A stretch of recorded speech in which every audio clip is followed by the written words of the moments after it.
Assalamualaikum warahmatullahi taala wabarakatuh dan salam sejahtera. Selamat pagi kepada semua warga Kementerian Kasar, terutamanya kepada Yang Berhormat Datuk Seri Tuan Ibrahim Tuan Ahmad, Menteri yang kita kasihi dan sayangi, Datuk Seri Zaini bin Uchang, Ketua Setiausaha Kementerian, semua timbalan-timbalan Ketua Setiausaha, semua setiausaha bahagian dan juga warga Kasar secara keseluruhannya. Pagi ini kesempatan saya untuk bercakap kepada semua warga Kasar berkenaan dengan situasi kementerian kita dan juga apa sahaja yang diberikan tajuk kepada saya untuk saya bercakap mengenainya. Tetapi saya sebenarnya begitu tertarik untuk memilih satu tajuk yang barangkali berbeza sedikit daripada tajuk-tajuk yang lain. Iaitu tajuk yang saya pilih untuk bercakap dengan semua pada pagi ini adalah berkenaan dengan new realities COVID factor. Satu tajuk yang jarang diungkap, jarang dipercakapkan oleh semua orang kerana barangkali merasakan bahawasanya pandemik COVID-19 ini perlu dilari sejauh-jauhnya. Maka saya mengambil tanggungjawab untuk bercakap soal pandemik 19 ini, COVID-19 ini dan juga COVID factor ini dalam kerangka yang mungkin kita semua boleh fahami dan juga boleh jadikan sebagai teladan. Sementara pula, sebagaimana kita semua tahu, warga Kasar, saya adalah merupakan salah seorang daripada kumpulan yang pernah dijangkiti oleh COVID-19 ini. Sebagaimana kita tahu juga bahawasanya COVID-19 ini ataupun COVID yang sedang melanda kita, dunia dan negara kita ini sebenarnya adalah ancaman yang juga bukan melibatkan negara kita atau serantau, tapi ia bersifat global. Sama ada kita tahu atau tidak, sebenarnya sudah hampir 105 juta orang di seluruh negara yang telah dijangkiti oleh kuman virus COVID-19 ini. Dan daripada 105 juta orang itu sebenarnya angka kematiannya hanyalah pada kadar 2.28 juta orang sahaja. Dan kita dapati bahawasanya gelombang ini, COVID ini menyebabkan telah membawa banyak perubahan kepada masyarakat, negara dan juga dan juga pelbagai keadaan lah, memberi satu kesan yang besar. Dan dalam hal ini, dalam konteks negara kita juga sama. Bila mana kita pertama kalinya terancam dengan ancaman COVID-19 ini, dan negara kita telah pun mengenakan PKP ataupun MCO 1.0. Kemudian kita terpaksa berhadapan dengan situasi yang begitu ketat, lockdown seluruh negara pada ketika itu. Dan kita alhamdulillah berjaya melaluinya dengan cukup tuntas dan cukup hebat dan cukup kuat. Dan akhirnya kita berjaya melaluinya dengan kadar jangkitan yang rendah, kadar kematian yang cukup rendah. Tetapi takdir Allah juga gelombang kedua berlaku, dan gelombang ini telah menyebabkan satu lagi MCO telah pun dilaksanakan oleh kerajaan yang namanya lebih kita katakan sebagai MCO 2.0. Yang mana MCO ini rupa-rupanya tidak sebagai MCO 1.0 kerana pengalaman dalam MCO 1.0 itu dijadikan asas sandaran untuk kerajaan membuat MCO 2.0. Maka MCO 2.0 lebih bersifat kepada sesuatu yang lebih agak sedikit longgar dalam beberapa aspek dan keadaan. Dan walau bagaimanapun kesannya cukup masih lagi sama, iaitu memberi kesan psikologi kepada orang, kepada kita semua. Masih lagi memberi kesan dari sudut kepada keadaan budaya kita, kerja kita, budaya keluarga kita, budaya kita di tempat kerja dan juga lain-lain aktiviti dan sebagainya. Termasuklah tata cara kerja kita di kementerian sebagai contoh. Bila mana sekarang ini, sebagai contohnya, kita dikenaki bekerja pada rumah, work from home, kan? Yang lebih namanya BDR lah, bekerja pada rumah kan, dan sebagainya. Ini satu elemen baru, dan ini new realities yang kita kena faham, new norms dalam konteks negara kita yang berhadapan dengan situasi wabak COVID-19 ini.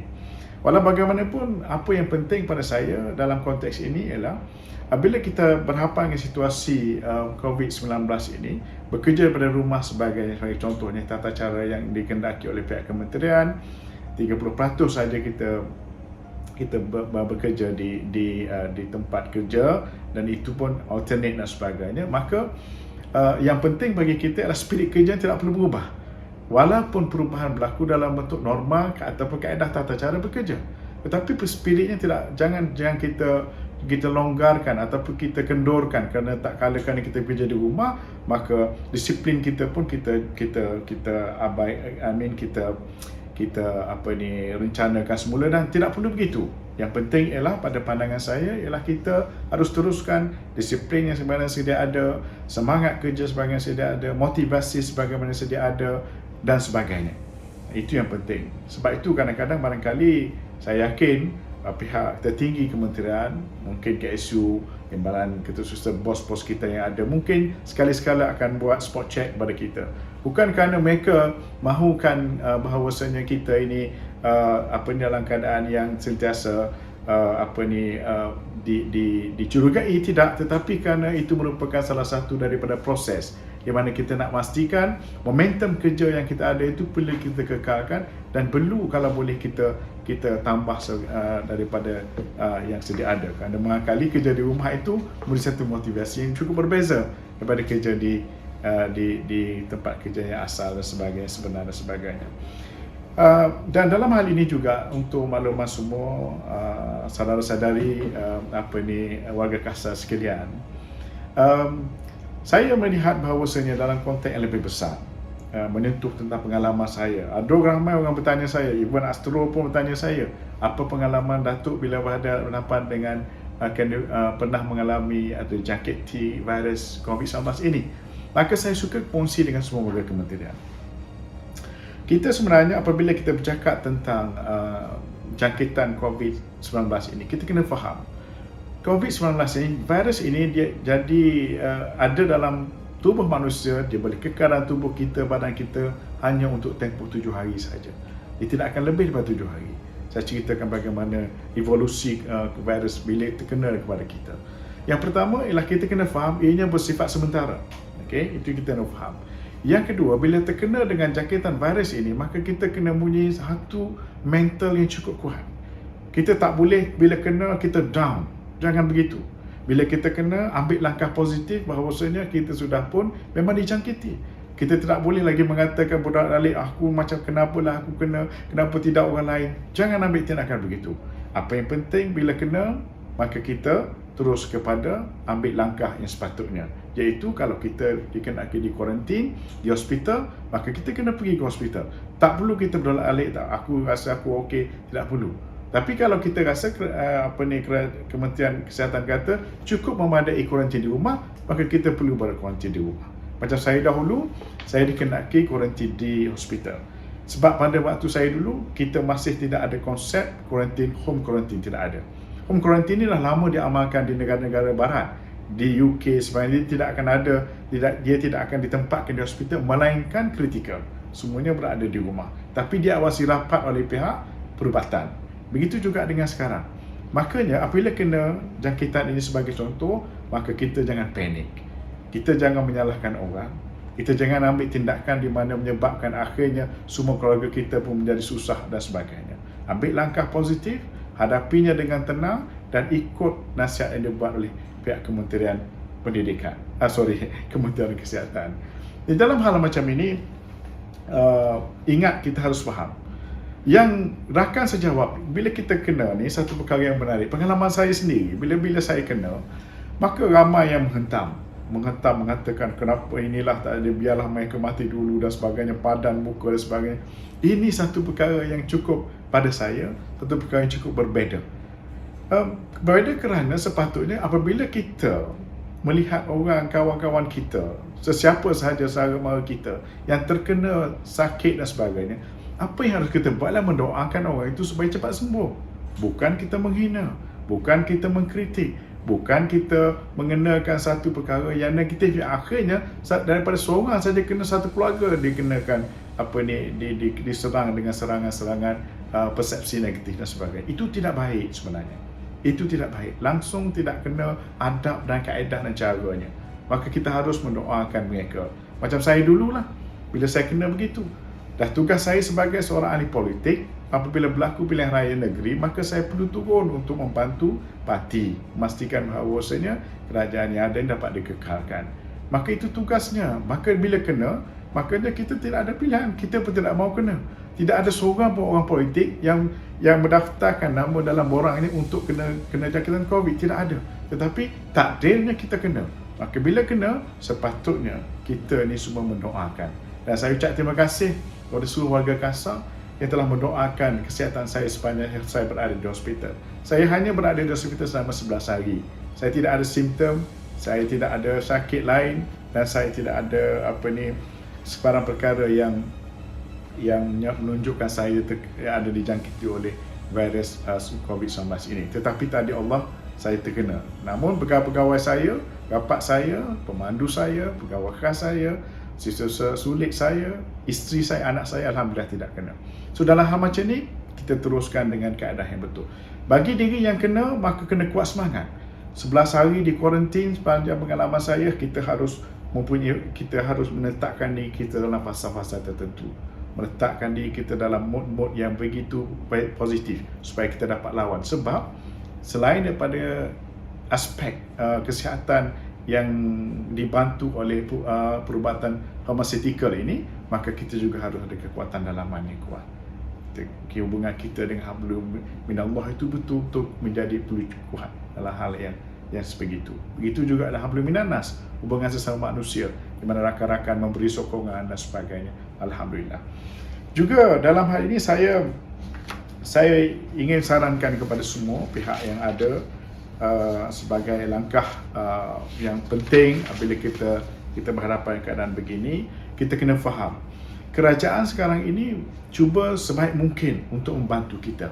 Dan sebagaimana kita tahu bahawasanya selain daripada program-program yang dibuat melalui MCO ini, maka pada bulan Mac ini kerajaan akan melaksanakan proses vaksinasi kepada seluruh rakyat Malaysia, yang mana kita telah membutuhkan sebanyak hampir 3 bilion ringgit untuk memastikan lebih kurang 22.6 juta insya-Allah rakyat Malaysia semuanya dapat diberikan vaksinasi dalam beberapa peringkat, 3 peringkat yang besar. Antaranya peringkat yang pertama ialah kumpulan frontliners yang akan diberikan imunisasi vaksin terlebih dahulu, dan juga seterusnya kumpulan rentan dan juga orang awam, dan juga kumpulan yang 18 tahun dan ke atas dan sebagainya. Ini semua akan dibuat secara berperingkat, insya-Allah. Saya berada dalam kerajaan sebagaimana Yang Berhormat Menteri. Kita tahu bahawasanya sebagaimana Yang Berhormat Menteri Mosti, Yang Berhormat Yang Berhormat Khairi Jamaluddin menyatakan bahawasanya untuk berurusan dalam soal vaksinasi ini bukan semudah sebagaimana kita membeli pisang goreng. Ini tidak begitu. So ada banyak proses yang perlu dibuat dan sebagainya. Tapi apa sekalipun, kerajaan Malaysia pada hemat saya ambil merat rakyat negara kita dan akan berusaha untuk memastikan bahawa proses vaksinasi ini akan dilaksanakan dengan terbaik. Maka tugas kita, tanggungjawab kita, pesan saya kepada semua ialah memastikan bahawasanya kita menyahut agenda ini dengan sebaik yang mungkin. Jangan sekali-kali kita mengambil pendekatan yang berbeza, kerana mungkin bagi kita pendekatan itu baik bagi diri kita, tapi sebenarnya tidak baik untuk orang lain. Bayangkan kalau kita tak nak diberikan vaksinasi, seorang kita menyebabkan satu kampung akan terdedah dengan jangkitan. Itu adalah satu perkara yang tidak baik.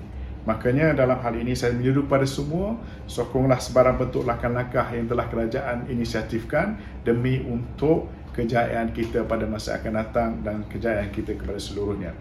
Terakhir, pesan saya kepada warga kementerian semua, saya doakan agar semua dapat sentiasa memanfaatkan peluang bekerja daripada rumah dengan sebaiknya. Dokonglah kementerian kita dengan sebaik yang mungkin, kerana kementerian kita ini adalah kementerian yang mula menjadi fokus masyarakat dan juga fokus pihak-pihak yang lebih tinggi, termasuklah yang Tuan Agong dan sebagainya. Jadi kita kena jaga maruah, kita kena jaga imej kementerian kita, imej Yang Berhormat Menteri dan sebagainya, agar insya-Allah kita akan menjayakan gagasan ataupun apa yang rakyat mahukan, iaitu sebuah negara yang terjaga dari segi kelestarian alam sekitar, air dan seumpamanya. Sekian, terima kasih. Wabillahi taufiq wal hidayah. Assalamualaikum warahmatullahi wabarakatuh dan selamat bekerja. Al-Fatihah. Bismillahirrahmanirrahim. Alhamdulillahirabbil alamin. Ar-Rahmanir Rahim. Maliki yaumiddin.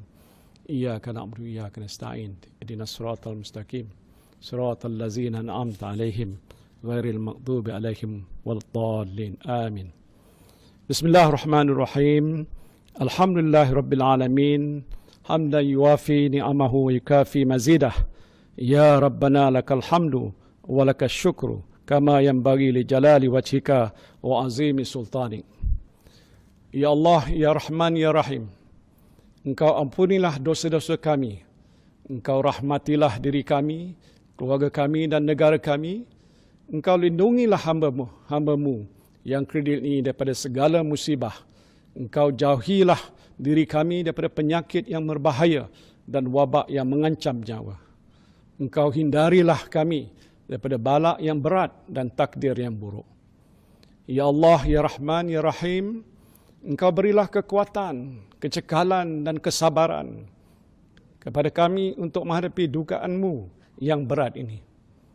Engkau tiupkanlah ketenangan dalam jiwa kami. Sesungguhnya setiap dugaan yang Engkau turunkan kepada kami, Ya Allah, tiadalah ia melainkan untuk meningkatkan ketakwaan dan keimanan kami kepadamu. Ya Allah, Ya Rahman, Ya Syafi, Engkau berilah kesembuhan kepada saudara-saudara kami yang dijangkiti wabak coronavirus, walau di mana saja mereka berada. Sesungguhnya tiada penyakit yang tidak dapat Engkau sembuhkan. Ya Allah, tiada mara bahaya yang tidak dapat Engkau jauhinya dari kami, Ya Allah. Kami bermohon kepadamu, Ya Allah, lindungilah kami, selamatkanlah kami, sejahterakanlah kami. Rabbana zalamna anfusana wa illam taghfir lana wa tarhamna lanakunanna minal khasirin. Rabbana atina fid dunya hasanah wa fil akhirati hasanah wa qina azabannar. Wa sallallahu ala sayyidina Muhammadin wa ala alihi wa sahbihi wa sallam. Walhamdulillahi rabbil alamin. Assalamualaikum warahmatullahi wabarakatuh.